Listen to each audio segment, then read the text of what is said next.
취업 컨설팅 레주메이크와 함께 외국계 기업 제출용 국문 자소서 작성 방법에 대해 알아보도록 하겠습니다. 자기소개서란 무엇이라고 생각하시나요?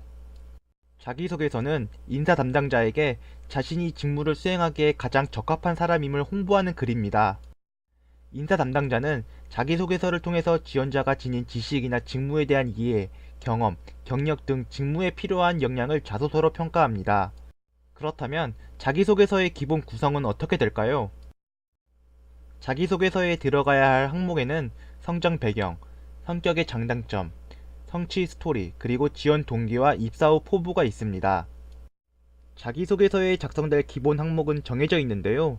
성장 배경과 경력적인 성취 스토리, 성격의 장단점, 그리고 지원 동기와 입사 후 포부 등으로 요약할 수 있습니다. 각각 지원자가 해당 기업에서 직무를 수행하기에 적합한 역량을 가졌는지 여부를 확인할 수 있는 질문들이기 때문입니다.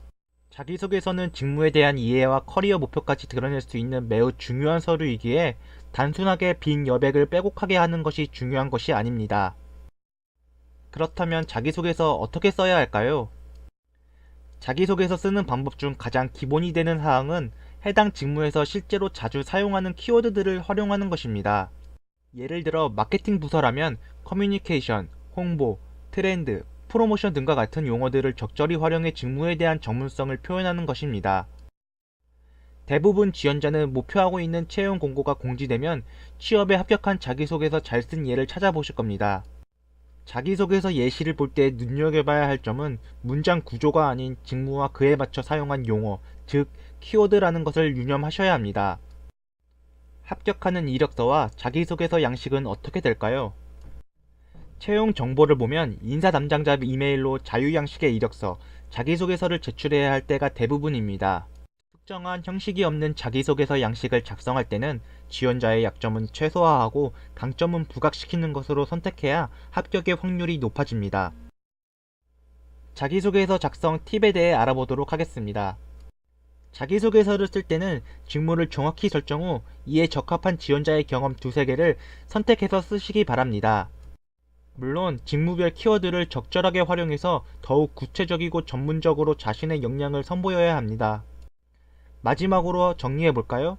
성장 배경과 작성법은 가치관과 인성에 대한 질문이므로 직무와 관련 있는 에피소드를 찾아보고 이를 통해 느낀 점과 생각들을 진솔히 적어주시면 됩니다. 성격의 장단점은 직무 적합성 판단에 대한 질문이므로 함께 일하고 싶은 스타일의 사람인 걸 어필하시고 직무 수행에 필요한 기질을 선택해 장점과 단점을 둘 다 커버해 주시기 바랍니다. 성취 스토리 작성법은 해당 직무에서 가장 필요한 역량을 선택해 역량을 잘 드러낼 경험을 찾고 실패와 해결 방안, 성취 내용도 포함되어야 합니다. 지원 동기, 입사 후 포부는 회사와 직무에 대한 관심도에 대한 질문이므로 회사, 해당 산업, 직무 관련 정보를 수집하시고 회사와 그리고 직무와의 연결고리를 찾으셔서 작성해 주시기 바랍니다. 특별한 경험이 없다거나 스펙이 낮다고 포기하고 자신감을 잃을 필요가 없습니다. 학교 생활을 하면서 혹은 직장 경력을 활용해서 직무에 적합한 내용을 전략적으로 분석하고 연결고리를 만들어 작성해 주시기 바랍니다. 레주메이크는 지원하는 회사와 직무에 누구보다 적합한 지원자임을 자기소개서에 녹여내어 지원자의 면접의 기회를 높여드립니다.